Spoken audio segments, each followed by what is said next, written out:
ഇന്ന് നമ്മൾ ബൈബിളിൽ പറഞ്ഞിരിക്കുന്ന ഏറ്റവും നിഗൂഢമായ ജീവികളിൽ ഒന്നിനെ കുറിച്ചാണ് സംസാരിക്കുന്നത്. അതിന് ബെഹെമോത്ത്, നീർക്കുതിര, നദിഹയം എന്നൊക്കെ പേര് പറയാറുണ്ട്. എന്താണിത്? ദൈവത്തിന് മാത്രമേ അതിനെ കൊല്ലാൻ കഴിയത്തുള്ളൂ എന്ന് പറയാൻ കാരണം എന്താണ്? ഇയ്യോബിന്റെ പുസ്തകത്തിൽ ബെഹിമോത്തിന് നാം ഒരിക്കലും പ്രതീക്ഷിക്കാത്ത രീതിയിലുള്ള ശക്തിയും പ്രതിരോധ ശേഷിയുമുള്ള ഒരു സൃഷ്ടിയായി വിവരിക്കുന്നുണ്ട്. എന്തുകൊണ്ടാണ് ഈ മൃഗത്തെ ഇത്രമാത്രം പ്രത്യേകതയുള്ളതായിട്ട് കാണിക്കുന്നതെന്നും എന്തിനാണ് അത് ദൈവത്തെ മാത്രം അനുസരിക്കുന്നതെന്നും നമുക്ക് ഈ വീഡിയോയിൽ നോക്കാം. ഈ വീഡിയോ ആദ്യമായാണ് നിങ്ങൾ കാണുന്നതെങ്കിൽ സബ്സ്ക്രൈബ് ചെയ്യുക. നമുക്ക് വീഡിയോയിലേക്ക് കിടക്കാം.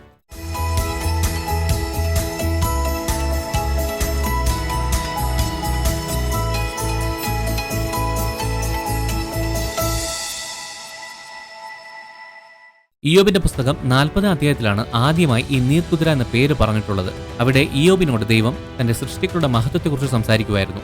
ദൈവം സൃഷ്ടിച്ചതിൽ വെച്ച് ഏറ്റവും ശക്തമായ ജീവികളിൽ ഒന്നായിട്ടാണ് ഈ നീർക്കുതിരയെക്കുറിച്ച് പറയുന്നത്. മലയാളം ബൈബിൾ അതിനെ നീർക്കുതിര എന്ന് പറയുന്നു. അത് സത്യം പറഞ്ഞാൽ ഹിപ്പോപ്പൊട്ടമസിനെയാണ് കാണിക്കുന്നത്. പക്ഷേ ബൈബിൾ അതിനേക്കാളും വലിയൊരു മൃഗത്തെക്കുറിച്ചാണ് സംസാരിക്കുന്നത്. നമുക്കതിനെ ബെഹിമോത്ത് എന്ന് തന്നെ പറയാം. വചനം പറയുന്നു, അത് കാളയെപ്പോലെ പുല്ല് തിന്നുന്നു. പക്ഷേ അതിന്റെ പേശികൾ, എല്ലുകൾ, പിന്നെ ഞരമ്പുകളിലെ ശക്തി എന്ന് പറയുന്നത് ഇരുമ്പും വെങ്കലവും പോലെയാണെന്ന് പറയുന്നു.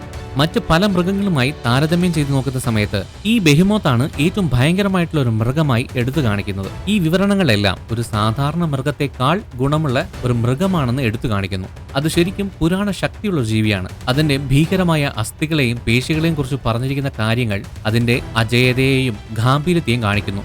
ചില പണ്ഡിതന്മാർ പറയുന്നത് ഈ ബെഹിമോത്ത് എന്നത് യഥാർത്ഥ മൃഗത്തിന്റെ ഒരുപക്ഷെ ഒരു നീർക്കുതിരയോ അല്ലെങ്കിൽ ആനയുടെയോ വലിപ്പത്തെക്കാൾ ഭയങ്കര വലിപ്പമുള്ള മൃഗമായിരിക്കുമെന്നാണ്. എന്നിരുന്നാലും ഇയ്യോബിന്റെ പുസ്തകത്തിന്റെ പശ്ചാത്തലം അനുസരിച്ച് നോക്കുമ്പോൾ ഈ ബെഹിമോത്തിന് കൂടുതൽ പ്രതീകാത്മക അർത്ഥങ്ങളുണ്ടെന്ന് മനസ്സിലാക്കേണ്ടത് വളരെ അത്യാവശ്യമാണ്. അതിന്റെ ശാരീരിക ശക്തി ദൈവത്തിന്റെ ശക്തിയെ ഊന്നി പറയുന്ന അവന്റെ മഹത്വത്തിന്റെ ഒരു വശം മാത്രമാണ്. അതിന്റെ ശക്തിയല്ല, ദൈവത്തിന്റെ സൃഷ്ടിയുടെ മഹത്വത്തെയാണ് ഈ ബെഹിമോത്ത് എടുത്തു കാണിക്കുന്നത്. മനുഷ്യർക്ക് അതിനെ പൂർണ്ണമായി മനസ്സിലാക്കാനോ അതിനെ കീഴടക്കാനോ കഴിയില്ല.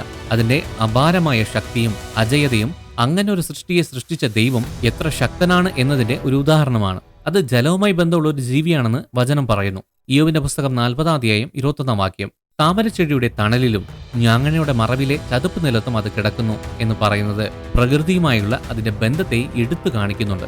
ബെഹിമോത്തിന് ഒന്നിനെയും പേടിയില്ലെന്നും അതിനെ ഇല്ലാതാക്കാൻ ഒന്നിനെ കൊണ്ടും കഴിയില്ല എന്നും ബൈബിൾ പറയുന്നു. ഇയ്യോബിന്റെ പുസ്തകം 40 അധ്യായം 18 വാക്യം, അതിന്റെ അസ്ഥികൾ വെങ്കല കുഴലുകളാണ്, അതിന്റെ കൈകാലുകൾ ഇരുമ്പ് തണ്ടുകൾ പോലെയാണ്. ആയുധങ്ങൾ ഉപയോഗിച്ച് അതിനെ കൊല്ലാൻ കഴിയില്ല. മനുഷ്യർക്ക് ആ ബെഹിമോത്തിനെ പിടിക്കാനോ മെരുക്കാനോ കഴിയില്ല. അതിന്റെ ശക്തി എന്ന് പറയുന്നത് ആളുകൾക്ക് സങ്കല്പിക്കാൻ കഴിയുന്നതിനും അപ്പുറമാണ്. ഈ അജയത മനുഷ്യ നിയന്ത്രണത്തിന് അതീതമായ ഒരു ശക്തിയാണെന്ന ആശയത്തെ എടുത്തു കാണിക്കുന്നു. മനുഷ്യർ അവരുടെ അറിവും സാങ്കേതിക വിദ്യയും എല്ലാം ഉപയോഗിച്ച് അതിനെ കീഴടക്കാൻ ശ്രമിച്ചാൽ പോലും അതിനെ കീഴടക്കാൻ കഴിയില്ല. എന്നാൽ രസകരമായ കാര്യമെന്ന് പറഞ്ഞാൽ ഈ ബെഹിമോത്ത് പ്രകൃതിയുമായി പൂർണ്ണമായി യോജിച്ച് ജീവിക്കുന്നതും മറ്റ് യാതൊരു ജീവികളെയും ആക്രമിക്കാത്ത ഒരു ജീവിയാണ്.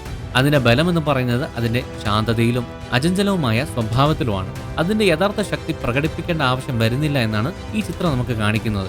ആർക്കും അതിനെ ഉപദ്രവിക്കാൻ കഴിയില്ല എന്നത് അതിന് അറിയാവുന്നത് കൊണ്ട് തന്നെ അത് ഭയപ്പെടുന്നില്ല. ഈ അർത്ഥത്തിൽ ബെഹിമോത്ത് ദൈവം അവന് നൽകിയ അവന്റെ സ്വഭാവത്തിൽ നിന്ന് ഉരുത്തിരിഞ്ഞ സമ്പൂർണ്ണ ശാന്തതയുടെയും ആത്മവിശ്വാസത്തിന്റെയും ഒരു ഉദാഹരണമായി മാറുന്നു. ഇയ്യോബിന്റെ പുസ്തകത്തിൽ ദൈവത്തിന് മാത്രമേ ഈ ബെഹിമോത്തിനെ നേരിടാൻ കഴിയൂ എന്ന് പറയുന്നുണ്ട്. ഈ ബെഹിമോത്ത് വെറുമൊരു മൃഗമല്ല, മറിച്ച് ദൈവം നിയന്ത്രിക്കുന്ന പ്രകൃതി ശക്തിയുടെ പ്രകടനമാണെന്ന് ഇത് ഊന്നി പറയുന്നു. ദൈവത്തിന് മാത്രമേ അതിനോട് ആജ്ഞാപിക്കാനോ അല്ലെങ്കിൽ അതിനെ നശിപ്പിക്കാനോ കഴിയുള്ളൂ. കാരണം ദൈവം എല്ലാറ്റിന്റെയും സൃഷ്ടാവാണ്. മനുഷ്യന്റെ നിയന്ത്രണത്തിനും മനുഷ്യൻ മനസ്സിലാക്കിയിട്ടുള്ള സംഭവങ്ങൾക്കും അതീതമായ കാര്യങ്ങളുണ്ടെന്ന് ഈ ബെഹിമോത്ത് എടുത്തു കാണിക്കുന്നു. സൃഷ്ടാവെന്ന നിലയിൽ ദൈവത്തിന് ഏറ്റവും ശക്തിയുള്ളതും മനസ്സിലാക്കാൻ കഴിയാത്തതുമായ ജീവികൾ ഉൾപ്പെടെ സൃഷ്ടിയുടെ എല്ലാ കാര്യങ്ങളെയും നിയന്ത്രിക്കാൻ കഴിയുമെന്നാണ് ഇത് കാണിക്കുന്നത്. ബെഹിമോത്തിന്റെ അജയ്യത ദൈവത്തിന്റെ സർവ്വശക്തിയെ അടിവരയിട്ട് കാണിക്കുന്നു. മനുഷ്യർക്ക് ജയിക്കാൻ കഴിയാത്ത ശക്തികളെ നിയന്ത്രിക്കാൻ ദൈവത്തിന് മാത്രമേ കഴിയൂ. ദൈവം ഇയ്യോബുമായുള്ള സംഭാഷണത്തിന്റെ പശ്ചാത്തലത്തിൽ ബെഹിമോത്തിനെ കുറിച്ചുള്ള പരാമർശത്തിന് ആഴത്തിലുള്ള അർത്ഥമുണ്ടെന്ന് ശ്രദ്ധിക്കേണ്ടതാണ്. മനുഷ്യന്റെ ശക്തിക്ക് പരിമിതികളുണ്ടെന്ന് ദൈവം ഇയ്യോബിനെ കാണിച്ചു കൊടുത്തു. ഏറ്റവും ശക്തിയുള്ള സൃഷ്ടികൾ പോലും അതിന്റെ സൃഷ്ടാവിനെ മാത്രമേ അനുസരിക്കുന്നുള്ളൂ. തന്റെ കഷ്ടപ്പാടുകളുടെ കാരണങ്ങൾ മനസ്സിലാക്കാൻ ശ്രമിച്ച ഇയ്യോബിന് ജീവിതത്തിലെ പരീക്ഷണങ്ങളും കഷ്ടപ്പാടുകളും ഉൾപ്പെടെ എല്ലാ കാര്യങ്ങൾക്കും ഇതേ ദൈവത്തിന് മാത്രമേ യഥാർത്ഥ അറിവും ശക്തിയും ഉള്ളൂ എന്നതിന്റെ പ്രതീകമാണ് ഈ സംഭവം.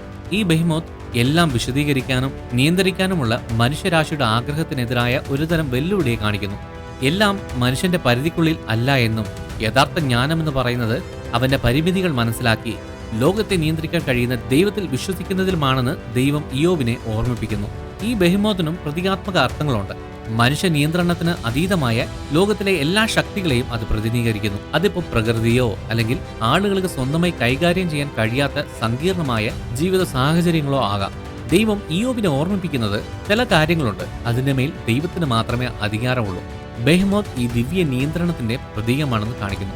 അതിന്റെ കൂടെ തന്നെ രസകരമായിട്ടുള്ള വേറൊരു സംഭവം എന്ന് പറഞ്ഞാൽ, ഈ ബെഹ്മോത്തിന്റെ കൂടെ തന്നെ വേറൊരു വലിയ മൃഗത്തെയും കുറിച്ച് പറയുന്നുണ്ട്, ലേവ്യഥാൻ. ലേവ്യഥാനെ ഇയ്യോബിന്റെ പുസ്തകത്തിൽ ഒരു കടൽ രാക്ഷസനായി വിശേഷിപ്പിക്കുന്നുണ്ട്.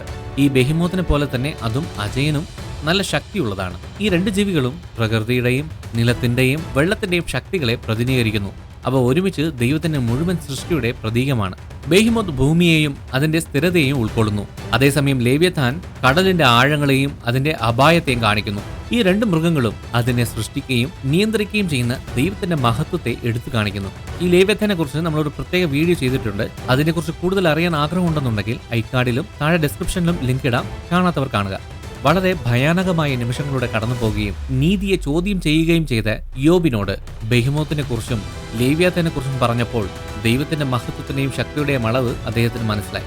ഏറ്റവും പ്രശ്നം നിറഞ്ഞ സമയത്തും നമ്മുടെ ജീവിത സാഹചര്യങ്ങളെ മറികടക്കാൻ കഴിയാത്തതായി തോന്നുമ്പോഴും ദൈവത്തിന് മാത്രമേ എല്ലാറ്റിന്റെ മേൽ ശക്തിയും നിയന്ത്രണവും ഉള്ളൂ എന്ന് ഓർക്കേണ്ടത് വളരെ അത്യാവശ്യമാണ്. സാഹചര്യങ്ങളുടെ ശക്തിയും അതിന്റെ വലിപ്പവും കണക്കിലെടുക്കാതെ ദൈവം പരമാധികാരിയും സർവശക്തനുമായി എപ്പോഴും തുടരുന്നുവെന്ന് ഈ ജീവികളുടെ പ്രതീകാത്മകത ഇയ്യോബിനെ ഓർമ്മിപ്പിച്ചു. ഈ ബെഹിമോത്ത് ഒരു കടങ്കഥയല്ല, ദൈവത്തിന്റെ സൃഷ്ടിയുടെയും അവന്റെ ശക്തിയുടെയും ശക്തമായ പ്രതീകമാണ്. ദൈവത്തിന് മാത്രം നിയന്ത്രിക്കാൻ കഴിയുന്ന ശക്തികളുണ്ടെന്നും ഒരു മനുഷ്യനും ആ കാര്യങ്ങളെ നിയന്ത്രിക്കാൻ കഴിയില്ലെന്നും അതിന്റെ അജേയത നമ്മെ കാണിക്കുന്നു. ദൈവം എല്ലാ സൃഷ്ടികളെക്കാൾ ഉയർന്നവനാണെന്നും ലോകത്തിനുമേൽ യഥാർത്ഥ ശക്തി ദൈവത്തിനുണ്ടെന്നുമുള്ള ഓർമ്മപ്പെടുത്തലാണിത്. ഈ ബെഹിമോത്തിന്റെ സംഭവകഥ നമ്മുടെ പരിമിതികൾ മനസ്സിലാക്കി ദൈവത്തിൽ വിശ്വസിക്കാൻ നമ്മെ പഠിപ്പിക്കുന്നു. നമ്മുടെ ജീവിതത്തിലെ വെല്ലുവിളികൾ എത്ര വലുതാണെന്ന് തോന്നിയാലും ലോകത്തെ മുഴുവൻ നിയന്ത്രിക്കുന്ന ഒരാളുണ്ടെന്ന് ഓർമ്മിക്കേണ്ടത് വളരെ അത്യാവശ്യമാണ്. ഈ വീഡിയോ ഇഷ്ടമായ ലൈക്ക് ചെയ്യുക, സബ്സ്ക്രൈബ് ചെയ്യുക. നിങ്ങളുടെ അഭിപ്രായങ്ങൾ താഴെ കമന്റ് ബോക്സിൽ രേഖപ്പെടുത്തുക. നിങ്ങൾ ദൈവത്താൽ അനുഗ്രഹിക്കപ്പെട്ടവർ.